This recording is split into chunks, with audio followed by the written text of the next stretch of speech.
So we moved into two, this is weird, two Spaces. smaller spaces than what we had. Wow. And so we would see patients for adjustments in one little house that we've Yes. converted. And we would go next door to see new patients, do progress exams. Okay. That So you kind had like an exam area and then you had an adjusting area. Yes. Interesting. Two separate houses. And I'm from Canada. And for those of you who know, Canada's cold. Yeah. Right. Canada's So they'll cold. go back and forth. Yes. Yeah. There's a lot of -30 Yeah. walking. That's commitment. Yes, we were committed.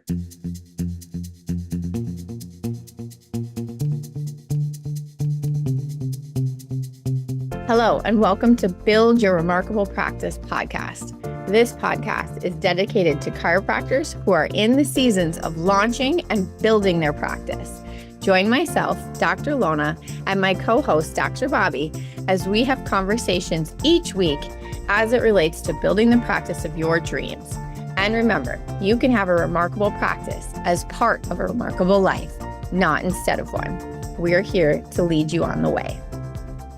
All right, welcome back to the Build Your Remarkable Practice podcast. I'm Dr. Lona Cook, and I am here today with one of my favorite people in TRP, Dr. Kale Matovich in Canada. He's our Canadian. He's holding down the northern communities up there.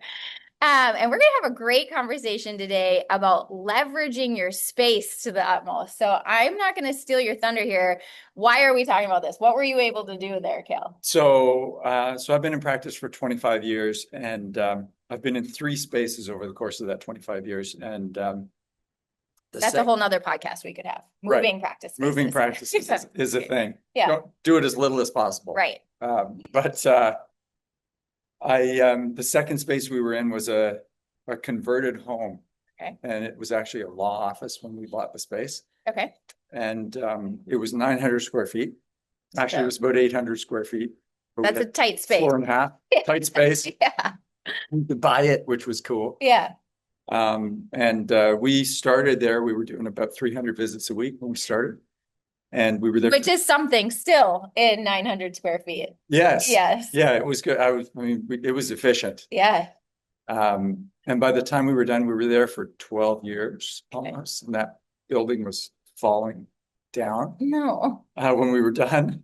So we had to do something different, which is a whole other story that I'll share. But we ended up doing, I think our volume there was about 700 when we left. In 900 square feet. Yeah. I don't know if I've ever heard anything like that, actually. I've heard it a couple times, but we were excited to be able to do it. And it took a really great team to do it. Yeah, that's an incredible amount of people through a very small space. Yes. Which is amazing. So talk to me about some of the learning curve you had there. And we were training yesterday here about flow, patient flow.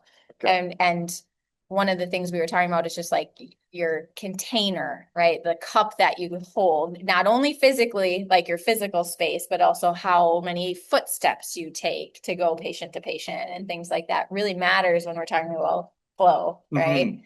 So just, what were some of the learning curves in learning how to go to 700 a week in such a small space? So we had to optimize every system we had in place. I bet.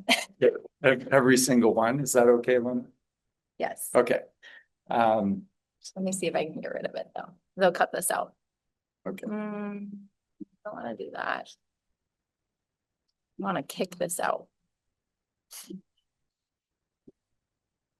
How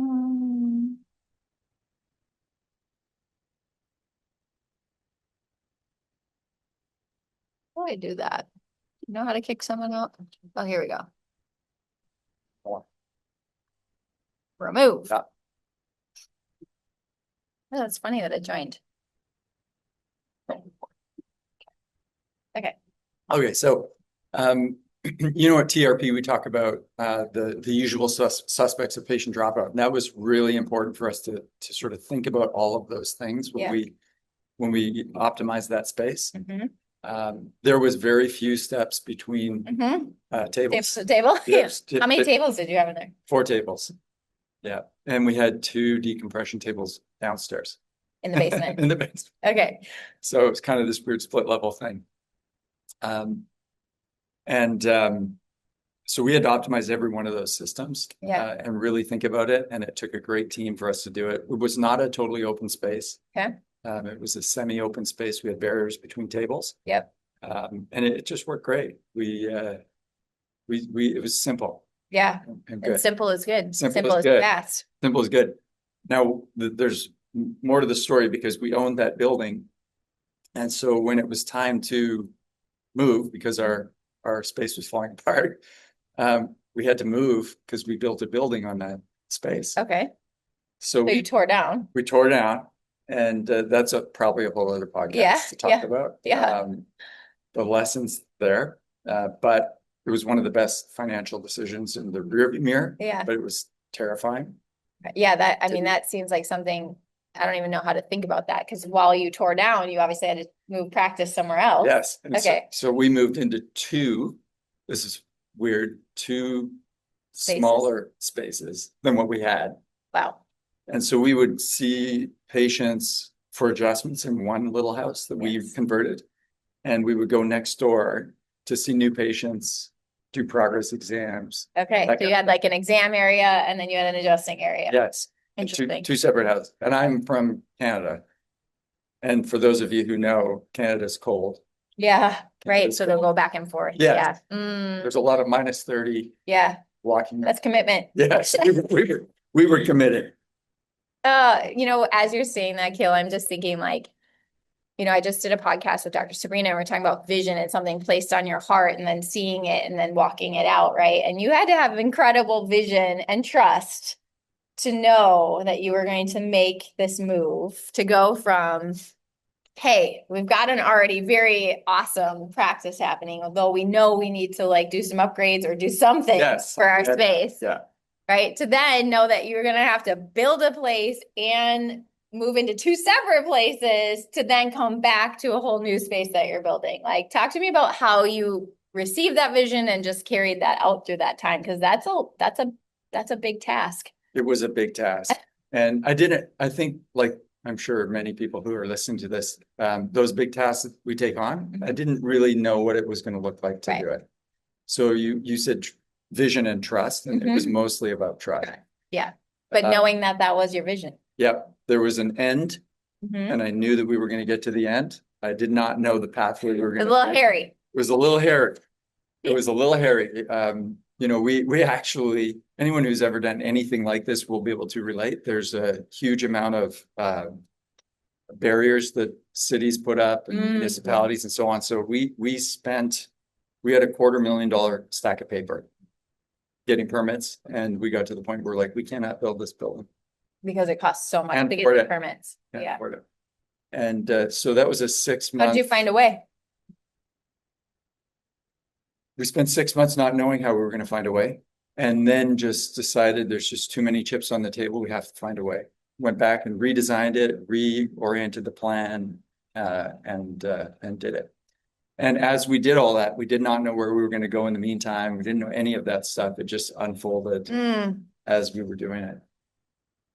So Kale is one of the most humble humans that you can imagine. This, even sitting here and you're like, oh, many of you can imagine this. I'm like, no, I don't think that many people have gone through what you're just describing in chiropractic, and so what I just want to like flesh out there is like, when we see someone like yourself who isn't necessarily ever promoting what you've gone through, like you don't talk, people see you and you're like, you're a coach, you have a level of success, and they don't necessarily hear the backstory of the grit it took to just even mentally start to like go through that process. Right. So what did it teach you about doing business in that time of uncertainty and still figuring out like, no, I'm going to push more chips in to do this?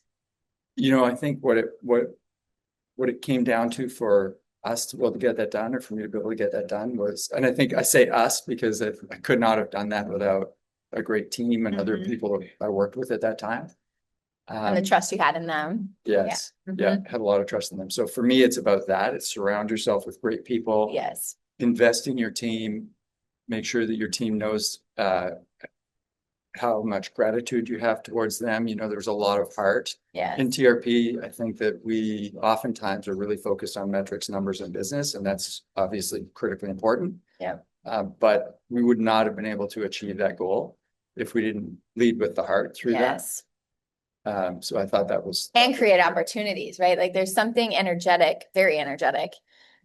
Life is energetic, so you're never not energetic, right? But in that deep knowing and that trust that you had of like, no, this is meant to happen and we will find a way, and I have the right team, and this is a vision that is going to be carried out, and I've trusted up until this point.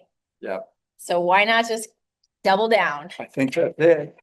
Yes. And it was a there's no alternative attitude, right? There's just no alternative. Let's go. Success. Let's go. It was, the boats were burned. Yes. We didn't have a building. We moved out of our building. I remember the day we moved out, moving our x-ray machine out, and the next day that building was gone. Yeah. And Woo. gone.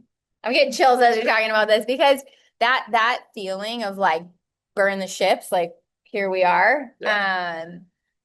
I think we don't talk about enough, like, because if you don't get to that point of like, yeah, this is a little scary right now, it's a lot scary right now. Yep. Then you're not 100% committed to whatever needs to happen next. Yeah. Right. And that is part of what slows down the momentum of why you don't arrive to the next option.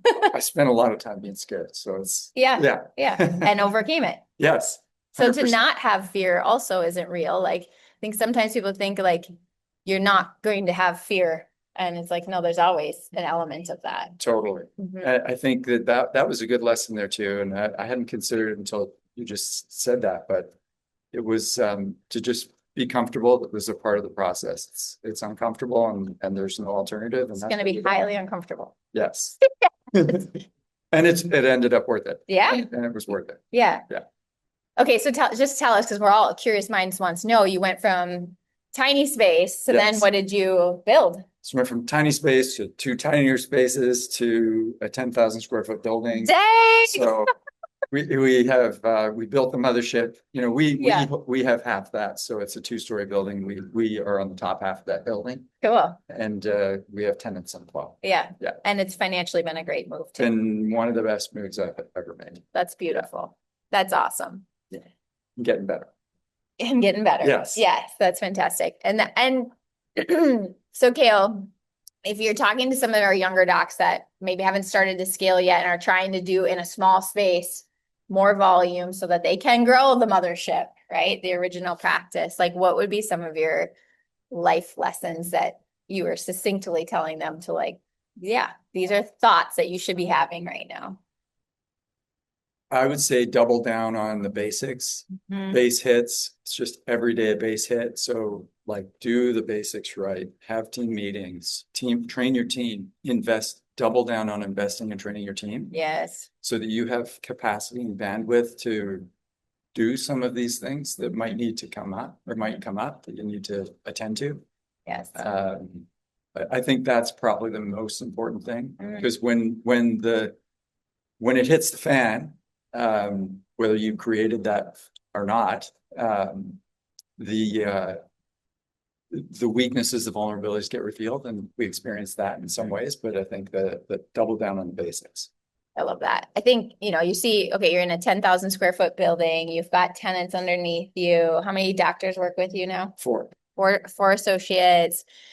Again, he doesn't say this ever, so most people don't even know that about you, right? He's the quiet guy in the back with the beard. Yeah.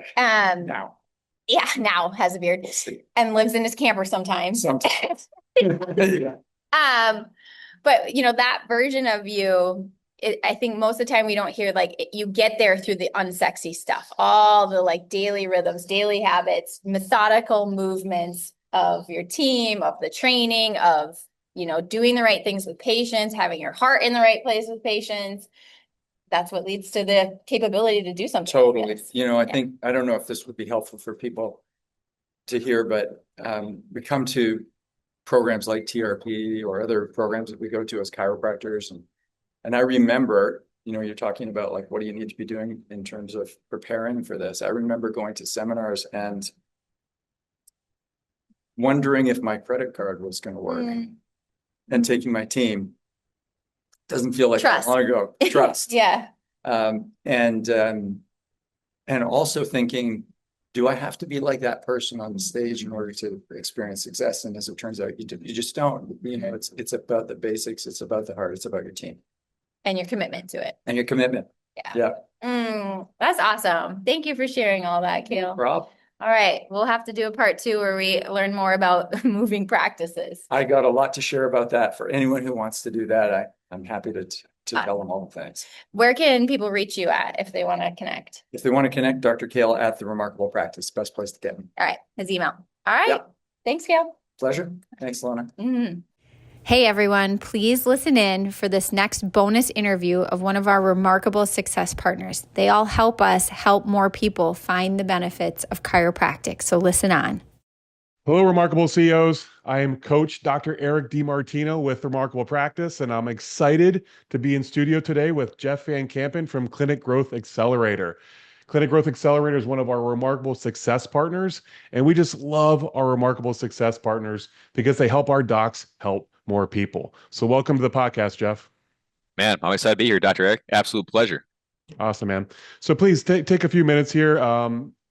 Explain to the audience a little bit about yourself and tell them a little about your story. Yeah, absolutely. So my journey in chiropractic is a little bit twisted. My journey started as an engineer by trade. I grew up in Madison, Wisconsin, and then moved to Milwaukee to go to engineering school. And then I met my business partner while we were in a physics class. And later we ended up just starting online businesses together. The first business was a clothing business that we made absolutely $0 and 0 cents on. I think we lost like $5,000 on, to be clear. So that was our first step online, but we knew that that was just going to be a stepping stone, and that ultimately we wanted to run an online business. So I had graduated about a semester before him, started working for a local business. And then my business partner, Nick, graduated, and in the corporate world, neither of us lasted very long. And then lo and behold, we ended up starting this business together. We started a marketing agency because it was low overhead and we could do it out of his apartment. And, we were decent at it. We had an idea on what to do. And then what ended up happening is through a lot of trial and error, we actually acquired some chiropractors as clients. We did extremely well with them in terms of their performance and their ROI. And right around that time, I had also personally got involved with chiropractic around the age of like 25 or so. And so it just felt like, no pun intended, but in alignment for us to go and really kind of serve that profession, the chiropractic profession, at a deeper level. So engineer turned marketer, advertiser. Now all my time is devoted to helping run and operate Clinic Growth Accelerator.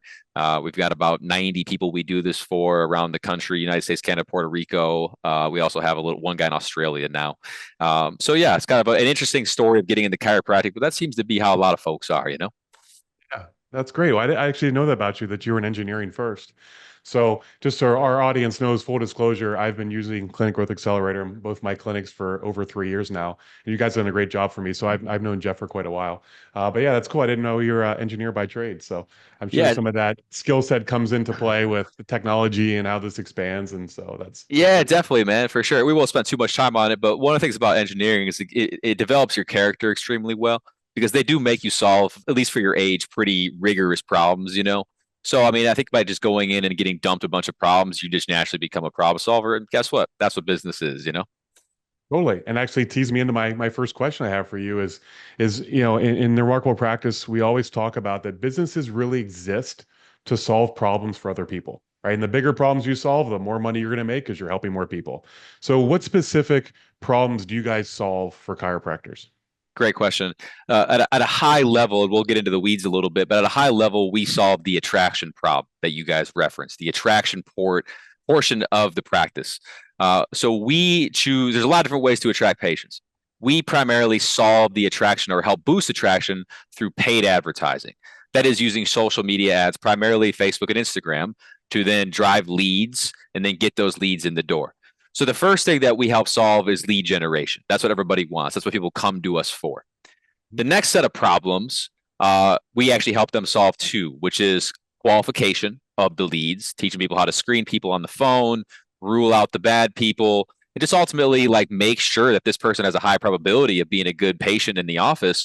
We help with that process too, because when people say they want more leads, what they ultimately really want is qualified new patients. They want people to show up on time, listen to doctor's recommendations, and take action. And so like right now in the time of AI, like there's definitely voice automation, which we can talk a little bit about today. But most of our clients still do the manual phone calls. They use that personal touch. Could they be a little bit more efficient on AI? Like maybe. But is that personal touch really good at getting people to show up and take action? Absolutely. So what way we teach is they do all the calls. They'll confirm appointments over the phone for qualification. And then we do teach a little bit about conversion as well. Now, people don't come to us for the conversion, but because when you increase your lead volume and you get more new patients, the next logical thing is, how do I get 5 to 10% more of these people to say yes to care? So we do share ideas about that as well. So it's entirely an acquisition program. People come to us, they want to add associates, so they need a little bit more volume. Maybe they just add an associate and they need to fill their schedule. Maybe they want to just make some more money and help more people. Other times they want to open a different location and expand kind of like horizontally that way too, you know? So it's an acquisition program at heart. We don't teach a ton about retention and practice management. That's why I think we do well with TRP, because you guys are killers at that. But it's all acquisition focused. It's great.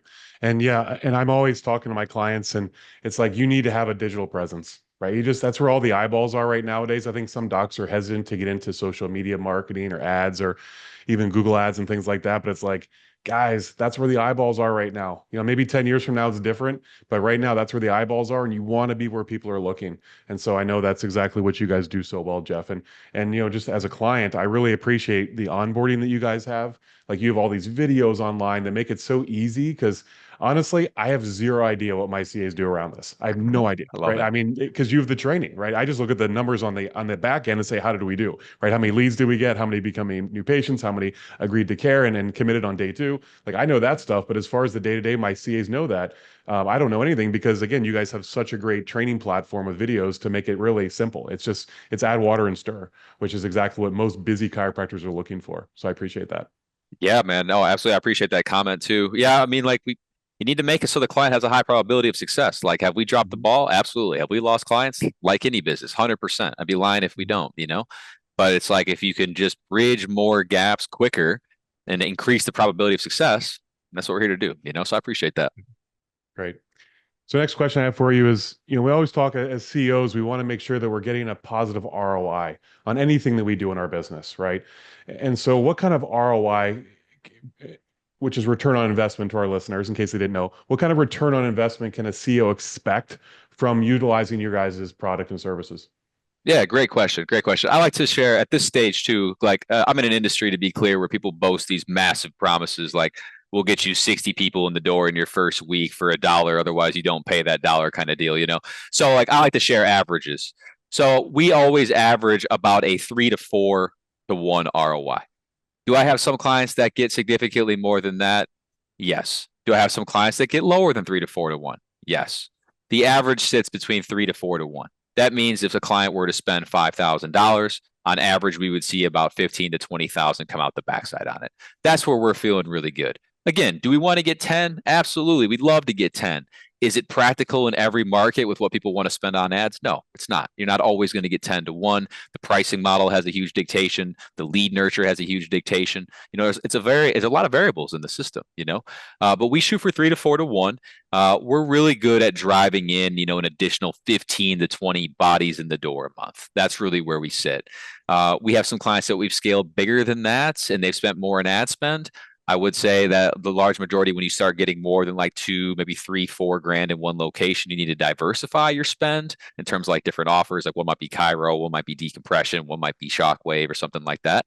But if you're talking just chiropractic, we look for 3 to 4 to 1, and we do actually track that. So all of our clients have these spreadsheets that we build out for them, and that will report back what our data supports, how much you spent, how many leads you got, how many bookings you got, and then the client reports back to us how many shows in the door, and then how many converted to care.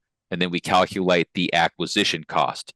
So we take our agency fee plus ad spend, divide it by the number of people that said yes to care and made at least one payment, and that becomes the customer acquisition cost. So we always track that to make sure that our lifetime value is easily like 4 to 5 times higher than the cost of acquisition. If that's not the case, then we need to fix the marketing or fix the pricing model. Absolutely. And I hope you listeners listen to what he just talked about, knowing your data, right? It's like ROI is people say, well, how much should I spend on monthly ad spend, or what's expensive for monthly ad spend? I said, expensive is relative. What's your return on investment, right? Right. I'd rather spend 10 grand a month and get $30,000 of return than spending 5 grand a month and get only $5,000 of return. Right. Because there's no return. And so we want to make sure we're tracking these numbers. That's what I appreciate you guys as you do track these, because not all digital marketing companies do.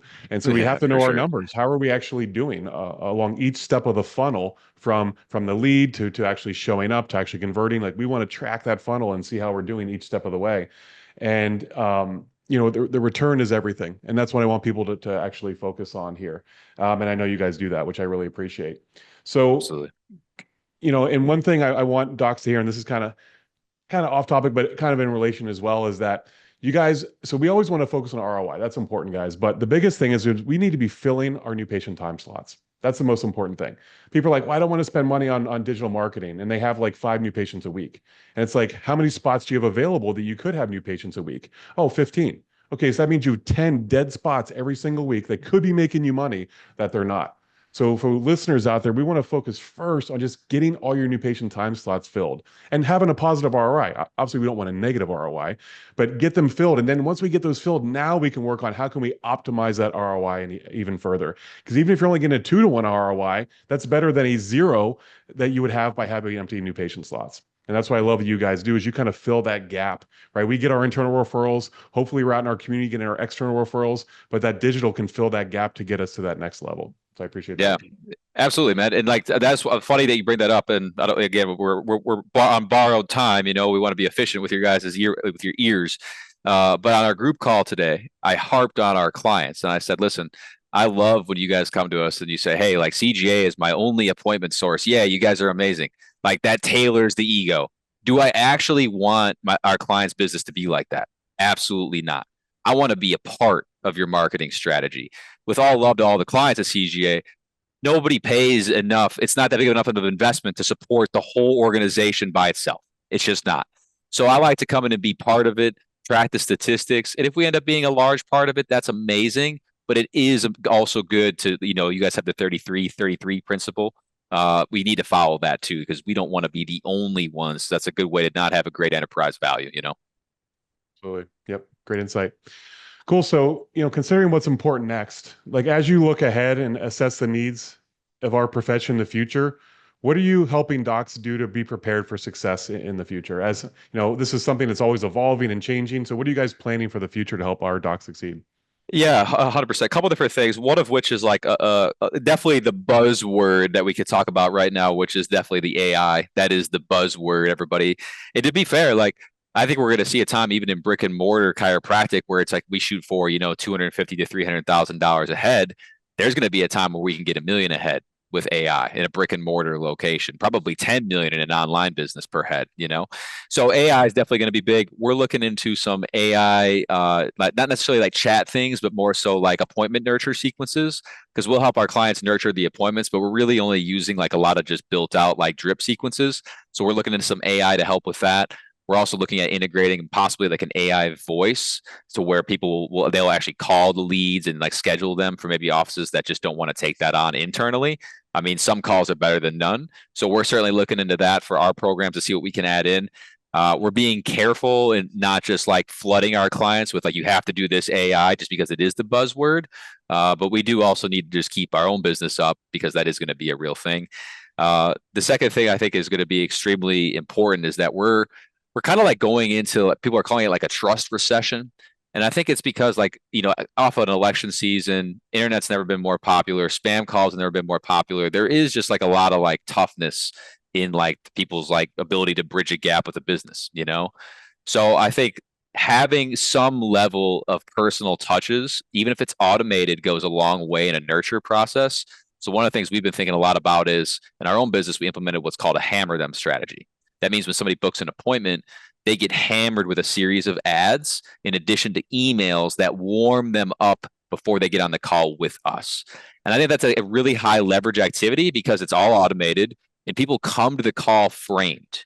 So we've been thinking about doing that internally for our offices, as well as having the docs put together like a hammer them sequence and just really like giving a lot of value and information right away, so that the patient shows up with a higher probability to be framed correctly, So the businesses that communicate the most and communicate the most efficiently in terms of value delivery, those are also going to be winning in the future too.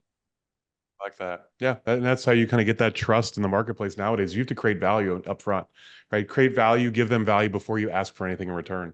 That's the It's big thing so I true. see online everywhere right now. And so, yeah, I appreciate you guys are doing that. That's awesome. Yeah, 100%, man. And I think like one last thought on that is like, the 80s, 90s Wall Street days, it was like beat people over the head until they buy. I mean, that's what it was. It's not like that now. Like now it's like, who do I like the most? Who's willing to give some on the call before they ask? And those are the people that are going to win in today's marketplace, because there's just no room for sketchiness anymore. You're right. There's just too much competition. It's too easy to see through people with all the digital footprints that we have everywhere. So, yeah. That's so true. Yeah. Yep. Awesome, man. 100%. So, lastly, what's the best way for our listeners to learn more about you guys, to get in contact with you guys so they can take the next step? Yeah, absolutely. This is the first time I got a chance to share this, so I'm excited. We recently purchased a domain. It's called growyourclinic.com. So you can go to growyourclinic.com. There's a bunch of information on there. And there's also a place if you want to like book an appointment or schedule a call with us, there's a spot to do so on there as well. There's a little notes section that asks like where you came from. So you can certainly put in like from the TRP podcast or something like that, so we know. But that's the easiest way. Go to growyourclinic.com, submit your info, and then I'll likely personally reach out to you and see if we can help you with what you're looking for. Man, I appreciate that. So listeners, please take the opportunity to reach out to these guys. They do a great job, and they've been a great success partner working with TRP over the last couple of years. So I appreciate you guys. Awesome. So Remarkable CEOs, remember to tune in each week to the Remarkable CEO podcast. I hope everyone has a blessed day, and we will see you guys next week. Thanks, guys. Thanks for listening to this episode of Build Your Remarkable Practice podcast. Remember, what the world needs now is chiropractic, and what chiropractic needs now is more successful chiropractors. If you like the podcast, please subscribe, share with your friends, and leave us a review. And if you'd like to connect with us personally, please click the links in the show notes to schedule a call.